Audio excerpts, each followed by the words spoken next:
சின்ன வயசுல இருந்தே ஒரு கனவு மாதிரி ஒண்ணு இருந்துட்டே இருக்கும். நம்ம வீட்டை விட்டு வெளியில வரோம். வெளியில வரும்போது நமக்கு தேவையான காய் எல்லாமே இருக்கு. அந்த மாதிரி எனக்கு வந்து நான் யோசிச்சுட்டே இருப்பேன். அப்ப அம்மா வீட்ல இருக்கும்போதே மாடி தோட்டத்துல சில ட்ரம்லாம் வச்சு பூச்செடி வைக்கிறது, காய் வைக்கிறது எல்லாம் பண்ணிட்டு தான் இருந்தேன்.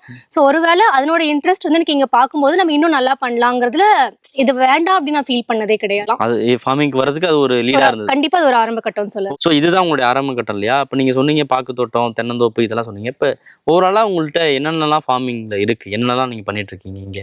ஊருக்குள்ள வரும்போதே ஃபுல்லா மஞ்சள் தோட்டம் தான். அப்படியே மஞ்சள் வாசனைன்னு சொல்லுவாங்க இல்லையா, அந்த மாதிரிதான் இருக்கும். ஃபுல்லாவே பார்க்கும்போதே உண்மையா சொல்லணும்னா நிறைய வீடியோஸ்ல சொல்லியிருப்பேன். மஞ்சள் காட்டு பார்த்து எனக்கு பொண்ணே கொடுத்தாங்க. ஏன்னா அப்படி ஒரு பசுமையா இருக்கும்.